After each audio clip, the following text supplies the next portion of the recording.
tranquil Italian landscape became an unexpected backdrop for a series of unsettling encounters. As twilight descended, the Dalton family arrived at their vacation destination, Ben, Louise, and their young daughter Agnes, seeking respite from their fractured urban existence. On a sun-drenched morning, while Louise and Ben relaxed, a peculiar family caught their eye. Patty, with his gregarious smile and unconventional demeanor, approached Ben's sunbed, a subtle invasion of personal space that would mark the beginning of an increasingly intricate relationship. His wife, Chiara, and son, Aunt, completed this enigmatic trio, radiating an energy that was simultaneously magnetic and discomforting. Their interactions began innocuously shared glances, casual conversations, and seemingly random encounters. When Agnes misplaced her beloved stuffed toy Hoppy, Patty and Chiara miraculously appeared, returning the cherished item. Their persistent friendliness bordered on calculated charm, each gesture meticulously designed to draw the Daltons closer into their orbit. A motorcycle ride with Patty became a pivotal moment. Initially hesitant, Ben and Louise eventually acquiesced, watching their daughter experience an unexpected adventure. During a subsequent dinner, conversations meandered through professional experiences and personal philosophies, with Patty's infectious enthusiasm masking something deeper, a narrative thread waiting to be unraveled. Subtle tensions simmered beneath the surface. Ben's recent job loss and the strain in his marriage created vulnerability, making their family a perfect target for manipulation. Patty's letter after their return to London spoke of an almost desperate desire to maintain connection, his words dripping with an intensity that suggested more than mere vacation friendship. The decision to visit Patty and Chiara's remote farmstead emerged as a fragile compromise between desperation and hope. Ben's enthusiasm collided with Louise's measured skepticism, their marital tension palpable even in the anticipation of this unexpected journey. A road trip that promised escape instead became a crucible of unspoken frustrations and mounting unease.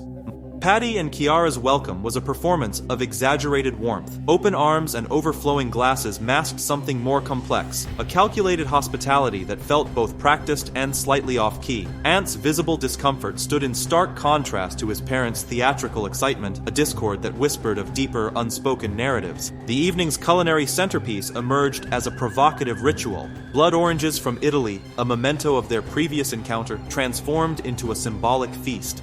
Patty's proclamation about sacrificing the farm's prized goose rang with an almost ritualistic intensity. Louise's vegetarian preferences were casually dismissed, becoming an uncomfortable footnote in their host's grand narrative. As night descended, the farmhouse seemed to breathe with its own mysterious rhythm. Ben's escape to the outside became a moment of unexpected tension. Aunt's attempts to communicate fragmented and frustrated suggested layers of unresolved communication, quickly silenced by Patty's stern intervention.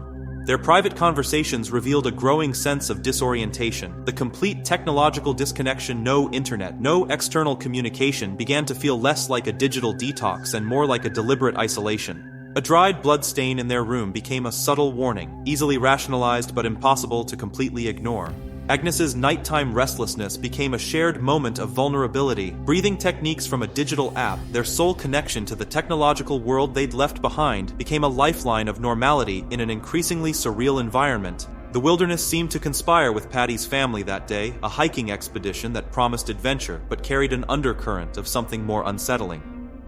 Sunlight filtered through dense trees, casting long shadows that danced around their hiking path. A campfire crackled, its warmth a stark contrast to the growing tension between the two families. A fox watched them from a distant clearing, seemingly as curious about them as they were about their surrounding. Agnes's complaint about Aunt's reluctance to play became a pivotal moment. Patty's immediate and forceful intervention, revealing a parenting style that made Louise visibly uncomfortable. Louise's neck pain became another thread in their increasingly complex tapestry of interactions. Patty's offer of cold water therapy seemed both convenient and slightly bizarre. The river became their makeshift clinic, its cold waters promising healing but delivering something more ambiguous. Chiara's mysterious scar, a supposed ladder accident, went largely unquestioned, another unexplained detail in a growing collection of peculiarities. When they plunged into the river, the moment carried a ritualistic quality. Aunt, unable to swim, was pushed into the water under Chiara's assurance of Patty's protection, a statement that rang with more complexity than comfort. A near accident on their return journey heightened the mounting tension. Ben and Louise's relationship, already fragile, seemed to fray further with each passing moment. Their consideration of leaving was interrupted by Kiara's strategic invitation to a local restaurant, an opportunity that seemed too perfectly timed to be coincidental.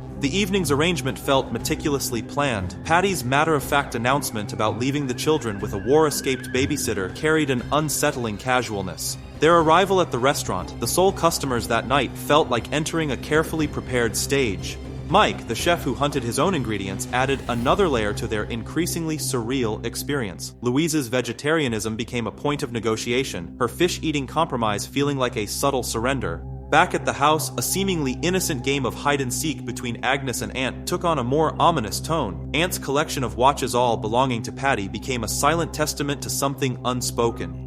The restaurant became an intimate theater of revelations where the veneer of polite conversation peeled away to expose raw, unfiltered human connections. Patty and Kiara's candid discussion of their 17-year relationship, a passionate narrative of continued intimacy, stood in stark contrast to Ben and Louise's fragile marital landscape. Louise's admission of their infrequent sexual encounters hung in the air like a delicate, wounded confession. Kiara's open flirtation with Patty transformed the dinner into a provocative performance, their playful dynamic both fascinating and unsettling to their guests. The spontaneous prank of abandoning Ben and Louise with the restaurant bill felt like a deliberate act of provocation, a test of boundaries. Meanwhile, at the farmhouse, a darker narrative unfolded. Ant's revelation to Agnes, showing her the physical marks of his father's punishment, exposed a layer of domestic violence that lurked beneath the family's seemingly carefree exterior. The children's subsequent performance of sleep became a survival mechanism, a learned response to complex family dynamics. Ben and Louise's heated argument emerged as a cathartic moment of brutal honesty. Compromising messages, job loss, and the precarious balance of their relationship came into sharp focus. Their reconciliation felt less like a romantic resolution and more like a strategic alliance, two wounded individuals choosing mutual support over separation. The discovery of Agnes sleeping in Patty and Kiara's bed became the catalytic moment. Louise's immediate reaction, a mixture of maternal protection and visceral discomfort, propelled them into hasty departure. The journey away from the farmhouse was charged with unspoken tensions and unresolved emotions. Agnes's sudden tantrum over her lost stuffed toy Hoppy transformed their escape into an unexpected return. The toy, a symbol of childhood vulnerability, became the reason for confronting the very environment they had just fled. Kiara's revelation about their deceased daughter Mary added another layer of complexity. Her explanation of bringing Agnes into their bed became less about intrusion and more about a profound, unresolved grief. The loss of a child, a 12-week-old infant, had clearly carved deep emotional territories within their relationship. The delicate truce established after Kiara's heartfelt apology hung in the air like a fragile gossamer thread. Agnes's insistence on staying became the unexpected anchor, her childlike determination drawing the families closer together in ways no adult could have anticipated. Moments of apparent normalcy, children painting, mothers chatting masked deeper, more complex interactions. Ant's desperate attempt to communicate with Agnes through a cryptic message, quickly consumed out of fear, became a silent metaphor for the unspoken tensions simmering beneath the surface. Patty's therapeutic walk with Ben transformed into an unexpected moment of male bonding. The secluded spot became their confessional, their synchronized screams a primal release of pent-up emotions. Their shared exhaustion felt like a bizarre ritual of male connection, blurring lines between genuine support and something more manipulative. Louise's accidental hand cut became another pivot point. Patty's casual revelation about his medical profession, oscillating between jokes about drug dealing and professional credentials, added another layer of uncertainty. Each statement felt like a carefully calculated performance designed to keep their guests perpetually off balance. Kiara's attempts to teach Agnes manners revealed deeper psychological landscapes. Her orphanage background explained her compulsive need to instruct, while Louise's maternal defensiveness spoke to her own insecurities. Their confrontation and subsequent reconciliation became a delicate dance of understanding and wounded pride.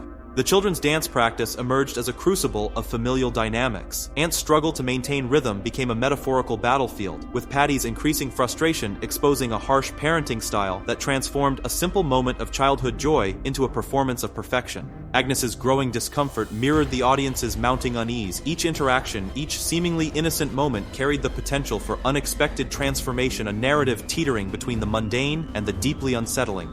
Alcohol became their emotional anesthetic, dulling the edges of increasingly bizarre interactions. Patty's descent into alcohol-induced slumber created a deceptive sense of momentary safety. Louise's intuition screamed danger. Her suggestion to leave met with Ben's alcohol-softened resistance. Kiara's cryptic warning, a veiled threat disguised as concern, hung in the air like a poisonous mist, suggesting consequences far beyond a simple family vacation. Ant emerged as an unexpected protagonist, a child carrying the weight of dark secrets. The basement became a chamber of revelations, abandoned suitcases, old photographs, silent witnesses to unspeakable crimes. His confession about his murdered father, whose tongue was brutally removed, transformed the narrative from a simple, uncomfortable encounter to a potential horror.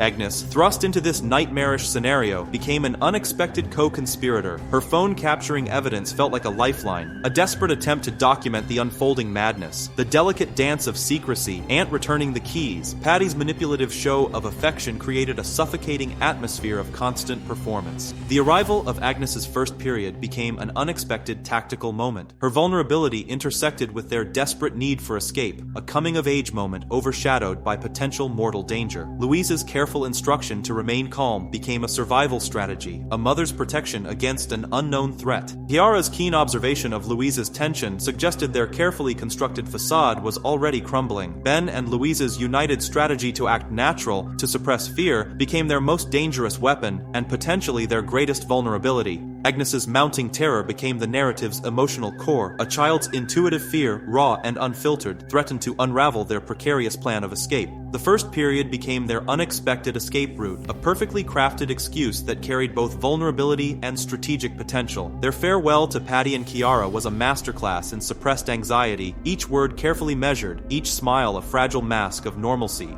The flat tire felt like more than mere mechanical misfortune, a deliberate obstacle in their path to freedom. Patty's confident tire-changing performance seemed choreographed, each movement too smooth, too calculated. His helpfulness dripped with an undercurrent of menace that made every gesture feel like a potential threat. Poppy's discovery torn and mutilated on the roof became a brutal metaphor for their disintegrating sense of safety. Agnes's sudden indifference spoke volumes about the psychological toll of their experience. Childhood innocence crushed beneath the weight of inexplicable horror.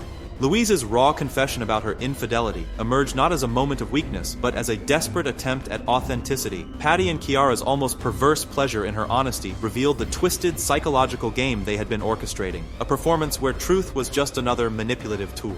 The moment Patty threw Aunt into the water transformed their escape into a calculated trap. Ben's rescue attempt became another piece in their elaborate psychological puzzle. The fenced area, no longer just a property boundary, but a psychological prison closed around them, with suffocating precision. Patty's revelation exposed the grotesque mechanics of their predatory existence, their targeting of families who feel morally superior by befriending Ant. Kiara's desperate desire for a child. Each detail peeled back another layer of their pathological landscape.